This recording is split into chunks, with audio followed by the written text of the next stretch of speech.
Intinya tegak terus bagaikan tiang listrik dan terbuka terus selama-lamanya kan. Wah, menarik ini. Muncul banyak Injil-Injil yang membuktikan, novel, film yang membuktikan bahwa Yesus waktu dia hidup, dia punya keinginan untuk seks. Intinya tegak terus bagaikan tiang listrik. Yesus waktu dia hidup, dia punya keinginan untuk seks. Saya Kristen, saya antusias sekali ketika nonton video ini. Para pria Islam itu begitu lolos masuk surga dan kesibukan hari-harinya itu sibuk mencari hiburan kan. Ya contohnya orang nonton video ini lah.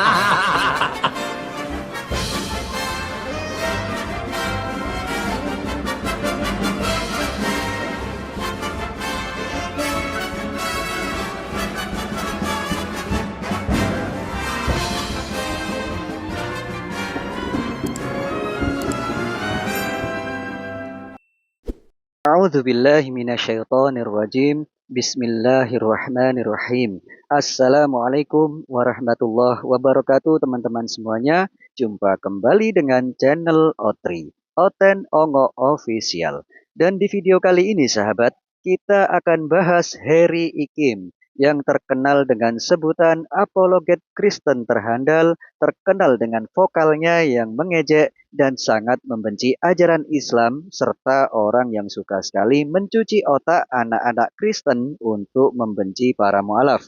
Pasti sahabat sudah sering dengar kan, kalau oknum yang ngakunya apologet Kristen ini suka sekali membahas selangkangan, membahas lendir-lendir, dan juga suka sekali membahas esek-esek. Dan yang gak kalah penting yaitu suka sekali memfitnah keburukan, memfitnah tanpa dasar data tentang surga di ajaran Islam. pesta seks di surga Islam. Saya Kristen, saya antusias sekali ketika nonton video ini karena jangan-jangan selama ini saya salah paham dengan surganya Islam. Yang saya tahu katanya kesibukan para mukmin ahli surga dan para pria Islam itu begitu lolos masuk surga mendapatkan 72 bidadari dan kesibukan hari-harinya itu memecahkan keperawanan istri-istrinya tanpa lelah, tanpa kehamilan, dan tanpa loyo. Fitnah, fitnah, dan fitnah. Ongo, ongo, dan ongo. Itulah sifat yang melekat pada seorang apologet Kristen yang bernama Harry Ikim. Kemampuannya dalam merusak ajaran Islam terlihat banget kan sahabat. Sebegitu bencinya dia sehingga memfitnah dengan sedemikian rupa. Tolong Kim, Ikim, tunjukkan dan sebutkan dalam Al-Quran kalau di surga itu kesibukan para lelaki hanya kawin dan kawin. Modal congor doang kau. Padahal sahabat, kitabnya sendiri telah menggambarkan bagaimana keadaan surganya. Di dalam Matius 25 nomor 1. Pada waktu itu hal kerajaan surga seumpama 10 gadis yang mengambil pelitanya dan pergi menyongsong mempelai laki-laki. Tulisan merah berarti Yesus yang berkata ini. Lalu mau ngapain kalau ada gadis-gadis yang menyongsong mempelai laki-laki? Main dakon kah? Main petak umpet kah? Atau main gobak sodor? Intinya tegak terus bagaikan tiang listrik. Melawak United ni udah kelihatan goblok ya kan. Astagfirullahaladzim. Ikim, Mbok ya baca dulu kitab yang kau anggap suci ini sebelum membuat tuduhan yang keji terhadap ajaran Islam. Intinya tegak terus bagaikan tiang listrik dan terbuka terus selama-lamanya kan. Wah, menarik ini. Orang-orang non-muslim agama apapun yang menganggap bahwa pria masuk Islam itu hanya karena tertarik dengan penawaran pesta seks. Lagi-lagi fitnah, fitnah, dan fitnah. Ongo, ongo, dan tetap ongo. Harry Ikim mengatakan dengan tegas kalau semua orang non-muslim atau yang beragama apapun akan berpikir seperti dia. Pertanyaannya, Apakah orang Hindu, Buddha, Yahudi, Konghucu, dan Kejawen mikir seperti otakmu yang cabul itu? Astagfirullahaladzim. Sudah dia menghina dan memfitnah ajaran Islam, memfitnah para lelaki Islam, termasuk Presiden Indonesia loh.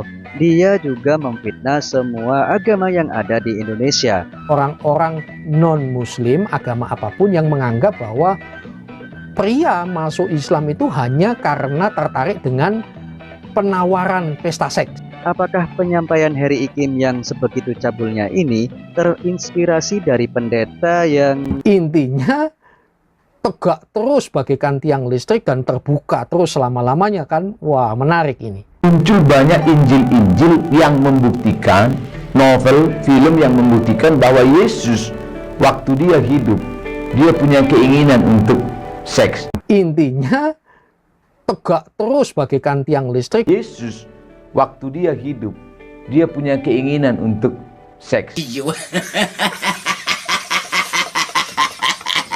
Yesus kan dia laki-laki. Laki-laki Pak, kalau dia makan soto ayam, dia makan rawon, lalu dia tidur dengan baik, biasanya secara otomatis laki-laki normal dia akan memproduksi yang namanya sperma. Kalau dia udah 12 tahun mulai, dia sudah mulai, tapi biasanya spermanya belum terlalu matang, biasanya encer dia.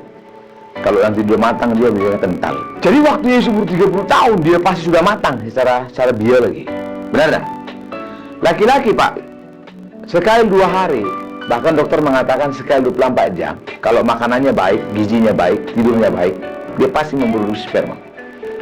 Ini produksi, laki-laki itu punya kantong sperma. Jadi produksi,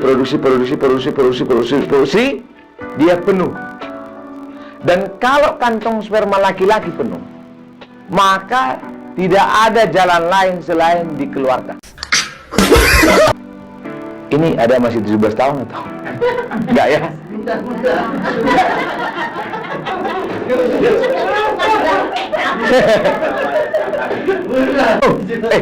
Maka kalau dia penuh, harus keluar.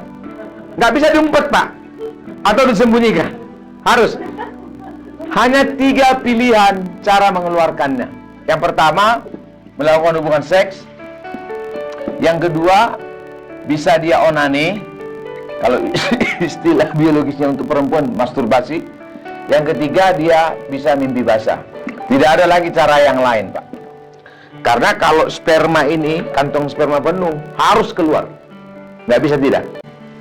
Itulah sebabnya, dari dugaan teori inilah sebabnya muncul banyak Injil-Injil yang membuktikan, novel, film yang membuktikan bahwa Yesus waktu dia hidup, dia punya keinginan untuk seks. Waktu Yesus hidup itu kan banyak wanita yang mengikuti dia. Orang banyak berbondong-bondong mengikuti Yesus. Kenapa? Mereka terpana dengan apa? Pengajaran Yesus. Mereka kagum dengan pribadi Yesus yang baik. Nah, menurut psikologi, kalau perempuan itu dia kagum dengan seorang laki-laki, biasanya dia cari perhatian aja. Nah, baca Injil Filipus, baca Injil Yakobus. Di situ dikatakan bahwa banyak Maria-Maria yang berusaha ini melayani Yesus. Mencuci kakinya lah, membasuh kakinya lah. Kalau istilah sekarang, bawa kopernya dan seterusnya. Jadi Pak, banyak dokumen yang mengatakan bahwa banyak Maria-Maria yang berusaha cari perhatian sehingga berharap ada lirikan dari Yesus. Jadi mungkin waktu mereka jalan, Yesus.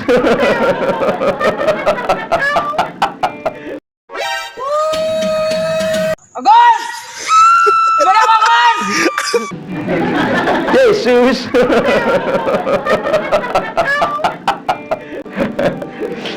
Nah, sehingga Pak, kalau Anda menonton film The Temptation of Christ atau Jesus a Man, waduh itu ngeri Pak. Karena malam-malam Yesus itu bayangkan, aduh Maria, rambutmu kok wangi kok tadi ya. Astaga. Kok bisa gini sih? Iya. Nah makanya Pak, misalnya dalam Injil Da Vinci Code yang akhirnya mengatakan bahwa Yesus itu turun dari salib, lalu dia pergi ke India buka padepokan, lalu dia menikah di sana. Istrinya Yesus itu 3, Pak. Salah satu anaknya Yesus itu namanya Justus. Lahir tanggal 3 April tahun 33. Nah, itu karena ini, dalil ini. Karena kalau Yesus dia adalah manusia normal, dia harus melakukan ini. Dari 3 ini kira-kira Yesus melakukan apa, Pak? Seks? Tidak. Oke. Onani? Tidak juga. Oke. Ibu tahu onani ya? Kalau laki-laki itu namanya self service ya. Ya, Bapak tahu. Mimpi basah enggak? Mimpi basah? Mimpi basah saya cerita sedikit. Kalau ini kantong sperma ini sudah penuh, pasti harus keluar. Kalau laki-laki dia nggak melakukan hubungan seks, dia nggak lakukan onani, pasti ini terjadi. Tegak terus bagaikan tiang listrik. Pengen ketawa gitu terus. Saya yakin semua agama yang ada di Indonesia itu nggak ada yang mempunyai pemikiran cabul seperti yang dikatakan oleh Heri Ikim ini.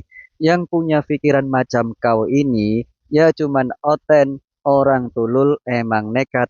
Baiklah sahabat, saya cukupkan videonya. Mohon maaf jika ada silap kata. Sampai jumpa di video ongok berikutnya. Assalamualaikum warahmatullahi wabarakatuh.